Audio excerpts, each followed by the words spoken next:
Between versus among. तो between जो जो इसका जो मीनिंग होता है यानी मध्य हम कह सकते इसको, या तो बीच में।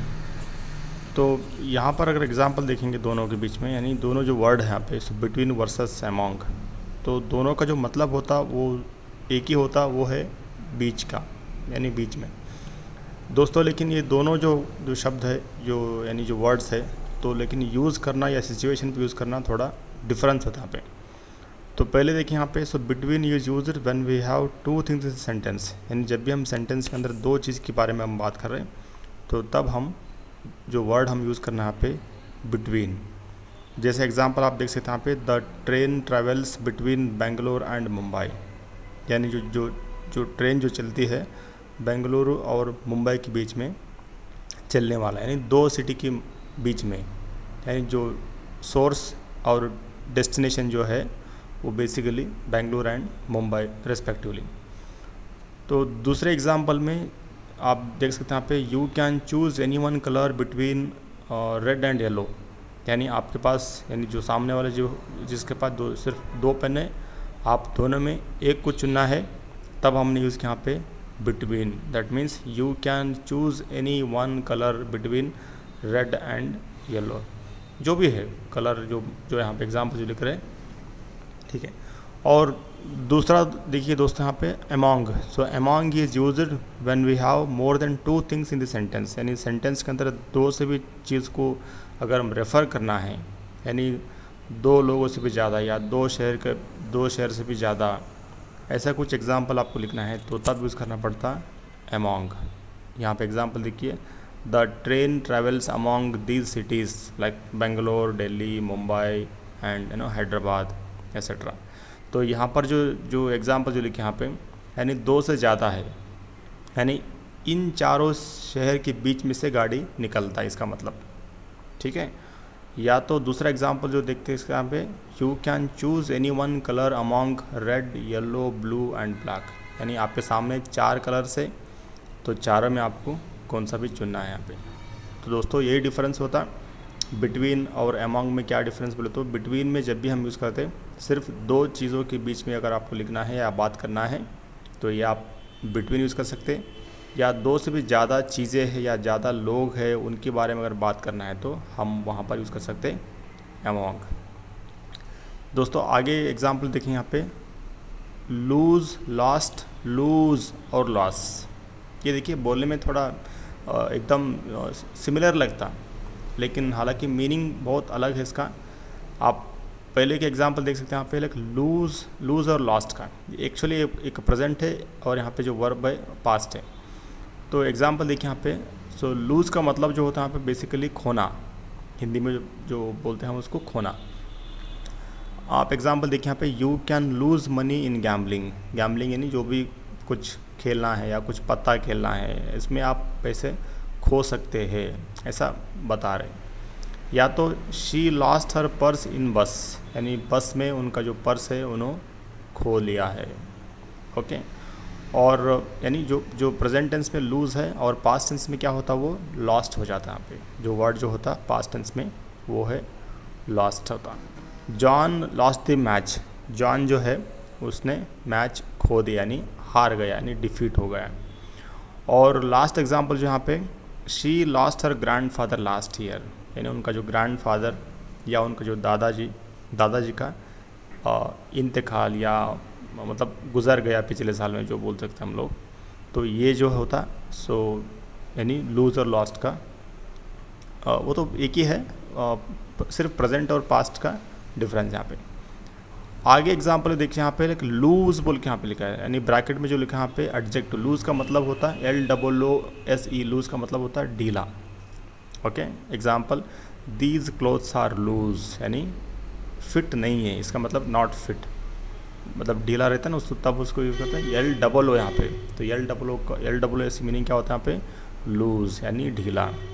Who let the dog loose, यानी जो कुत्ता यानी डॉग को अगर आप बांध के रखते, अगर कोई तो उसको खुला छोड़ देते, तो सवाल आता ना यूजली, मतलब कुत्ते को कौन खुला छोड़ दिया, यानी who let the dog loose.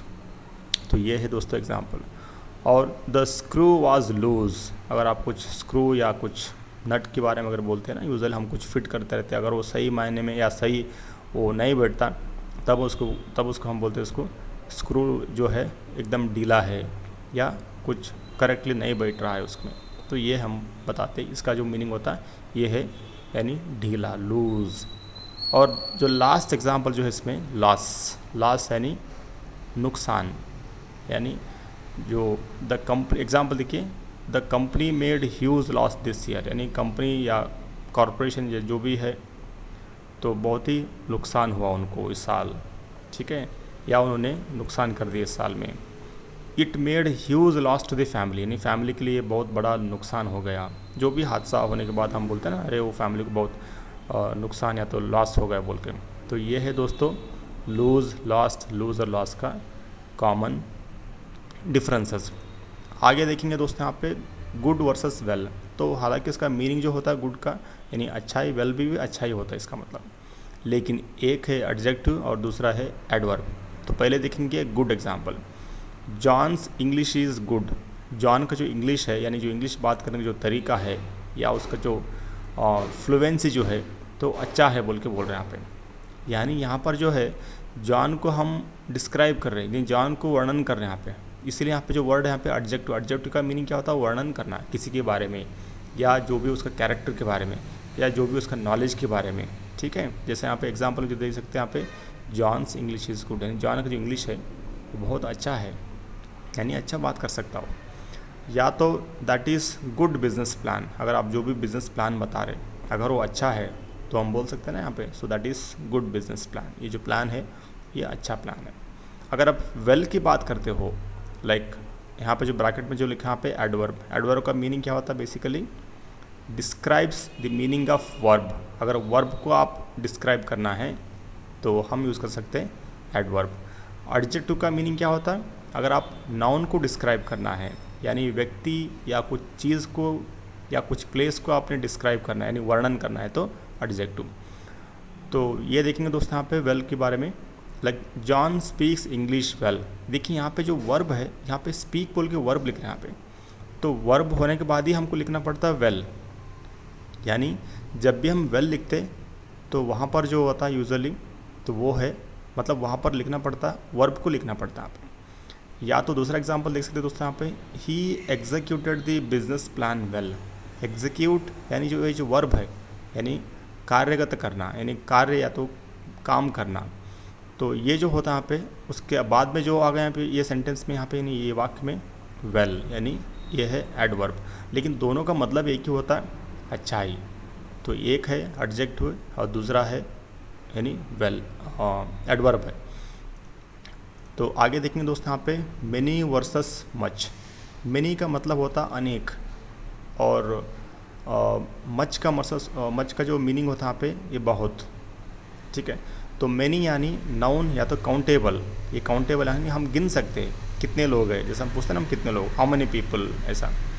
तो एग्जाम्पल तरफ देखिए यहाँ पे, आई हैव मेनी फ्रेंड्स, यानी मतलब मेरा बहुत बड़ा फ्रेंड सर्कल है, या मैं बहुत मेरा जो फ्रेंड्स है बहुत लोग मेरा फ्रेंड्स है, इसका ऐसा बोलने का मतलब। दे हैव मेनी रिलेटिव्स, उनके लिए बहुत रिश्तेदार है, यानी आप गिन सकते हो 1 2 3 4 ऐसा, ठीक है। Many people want to join class, यानी बहुत लोग क्लास को ज्वाइन करने के लिए मतलब चाहते हैं, तो ये होता मैनी का एग्जाम्पल। और मच में, सो मच बेसिकली क्या होता है यहाँ पे, एडवर्ब है यहाँ पे। तो एडवर्ब यानी वही जो वर्ब है, वर्ब को विशेषण करना नहीं। तो एग्जाम्पल देखिए यहाँ पे, ही शोज मच काइंडनेस।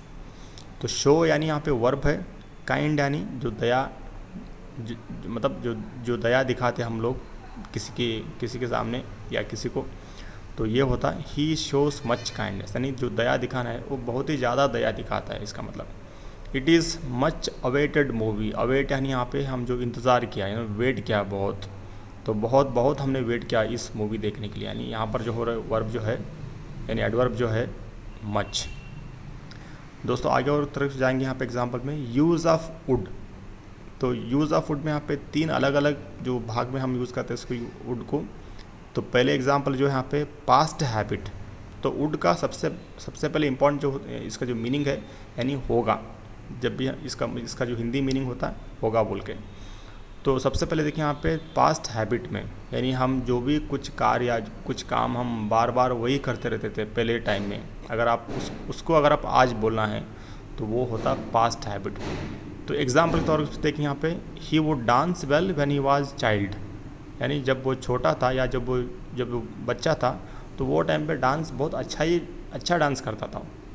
यहाँ पर देखिए verb must be present after would, यानी वर्ब जो हम जो लिखते हैं वुड के बाद में वो हमेशा प्रेजेंट टेंस में। यहाँ पर जो वर्ब जो है डांस यहाँ पे, तो यानी इसका मतलब होता है वर्ब जब भी हम लिखते हैं वुड के बाद में या वुड से पहले तो वो होना चाहिए प्रेजेंट टेंस का। एग्जाम्पल देखिए, I would read lot of books in my college days. देखिए तो जब मैं कॉलेज में था या जब मैं कॉलेज के टाइम में मैं बहुत सारे बुक्स पढ़ता था वो टाइम पे, यानी मेरा जो पढ़ने का जो शौक़ बहुत था कॉलेज के टाइम में, तो यानी ये मेरा हैबिट पास्ट का हैबिट था इसका मतलब, ठीक है। और दूसरे एग्जाम्पल देख सकते हैं यहाँ पे, पास्ट ऑफ विल, यानी इनडायरेक्ट स्पीच में अगर बोलना है, ठीक है, यानी डायरेक्ट इनडायरेक्ट की बात। तो इसके लिए आपको ये जो मेरा जो दूसरा जो वीडियो है डायरेक्ट इनडायरेक्ट के ऊपर, आप वहाँ पर आप एग्जाम्पल देखेंगे तो आपको ये कंप्लीट समझ में आएगा। सो डायरेक्ट इनडायरेक्ट मतलब कैसे हम एग्जाम्पल के अंदर उसको यूज़ कर सकते हैं और उसका डेफिनेशन वगैरह जो भी है वो आप वहाँ पर देख सकते हो। तो एग्जाम्पल देखिए यहाँ पे, द मैनेजर सेड, यानी ये जो डायरेक्ट बात है, the shop will be closed tomorrow, यानी जो दुकान है वो कल बंद रहने वाला है। तो ये होता है डायरेक्ट स्पीच। अगर इसको इनडायरेक्ट में बोलना है, the manager said that the shop would be closed tomorrow, तो ये होगा दोस्तों इनडायरेक्ट स्पीच। तो आगे एग्जाम्पल देखिए, इन चॉइस, यानी चॉइस यानी हमको जो चुना मतलब जो चुनना है चीज़ों को, तो वो अगर बोलना है तो चॉइस में यहाँ पे यानी वुड यूज़ कर सकते। एग्जाम्पल देखिए, if I were rich I would buy a Ferrari, अगर मैं अमीर होता तो मैं फरारी गाड़ी मतलब ले सकता था, ऐसा मतलब एक क्या बोलते हैं इसको, एक ऐसे एक होप की बात है यहाँ पे। So if I were rich I would buy a Ferrari, अगर मेरे पास पैसा होता तो मैं फरारी गाड़ी खरीद सकता था, इसका मतलब। ओके, तो similarly I would rather take coffee than tea, यहाँ पे जो चॉइस है रादर का मतलब क्या होता है, आपका ज़्यादा प्रेफरेंस किसके ऊपर है, तो मेरा जो प्रेफरेंस यहाँ पे कॉफ़ी दैन टी, यानी चाय से भी मैं कॉफ़ी पीने का बहुत मतलब मन करता है मेरा, ऐसा। तो ये होता दोस्तों वुड का अलग अलग हिस्सों में यूज़ करना, ठीक है। तो आगे ऐसे भी कुछ एग्जाम्पल है, कुछ बहुत ही इंटरेस्टिंग टॉपिक्स है दोस्तों। इसके लिए आपको मेरा जो चैनल है उसको सब्सक्राइब कीजिए। तब तक के लिए धन्यवाद।